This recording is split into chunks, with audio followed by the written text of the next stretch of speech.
Hello guys, good evening. কেমন আছো সবাই? আশা করি অনেক ভালো আছো, আমিও ভালো আছি। আমার ব্লগে তোমাদের অনেক অনেক স্বাগত, অনেক অনেক ভালোবাসা। তো সন্ধ্যেবেলা চলে আসলাম। দিনের বেলা এত গরম পড়েছে, দেখো তোমাদের সঙ্গে গল্প করছে, দেখো টপ টপ করে ঘাম, একবার কথা বলছি ঠোঁট দিয়ে উড়ে গিয়ে পড়ছে। চুলগুলো তো পুরো ভিজে গেছে, এত গরম পড়ছে। বৃষ্টি হচ্ছে তাও গরম, তাও গরম। কি রে? ভিজে গেছে। তো আজকে স্কুলে গিয়ে মা চালগুলো পড়ে যাবে, চালগুলো নিয়ে কি কর, দেখো দেখি দেখি চালগুলো দেখি। এ দেখো আজকে মানে স্কুল থেকে চাল দেবে বলে দিয়েছিল। এখন চাল কটা নিয়ে ও এখন খেলা করছে, বন্ধু এসেছে, বন্ধুর সঙ্গে খেলা করছে মাথায় করে নিয়ে। বলো চাল কটা পড়ে যাবে না? কেমন চাল দিয়েছে দেখি।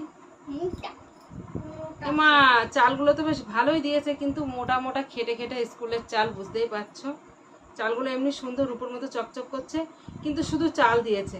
এর সঙ্গে যদি 6টা ডিম দিত তাও বিরিয়ানি করতে পারতাম, তাই না বলো? স্কুলের চালের বিরিয়ানি। তো এই দেখো মানে 1 বছর খেলেও ফোরাবে না, যে কটা দিয়েছে 1 বছর খেলেও ফোরাবে না এই চাল কটা।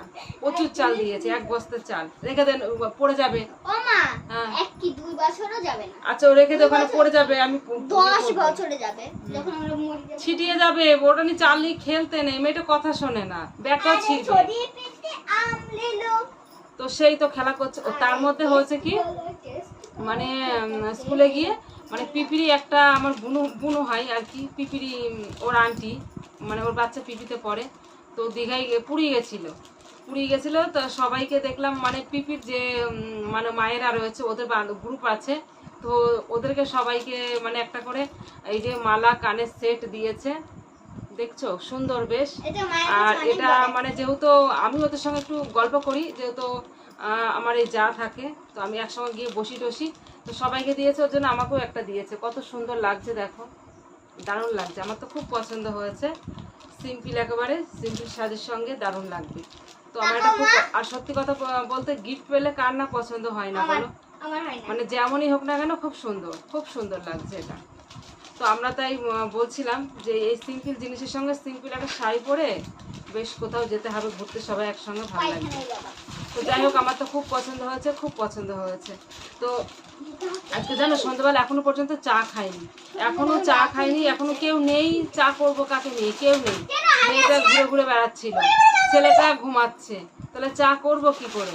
তারপরে গ্রিলের দোকানে আজকে যাওয়ার কথা ছিল, তো সকালের দিকে যেতে পারিনি, সকালে তাড়া থাকে। তারপরে বিকালেও যেতে পারিনি, দুপুরের দিকে যেতে পারিনি, বৃষ্টি পড়ছিল।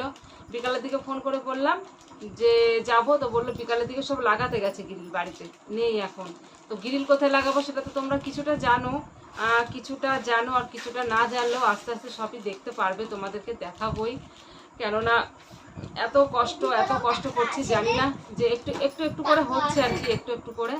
তো জানি না কবে কমপ্লিট হবে, কবে। আমার ইচ্ছা নেই, কিন্তু আমার ছেলে মেয়েগুলো তো থাকতে পারবে। আমি না এই ঘরে জল পড়ে এই ঘরেই নাই থাকলাম, তাই না বলো? তো যাই হোক সবাই ভালো থেকো, সুস্থ থাকো। কিন্তু ওই চা খাবো করছি, কেউ উঠছে না। তারপর এত গরম, ভাল লাগছে না। দেখি সবাইকে ডাকি, ওঠে কিনা দেখি। তো যাই হোক সবাই ভালো থেকো, টাটা, বাই বাই।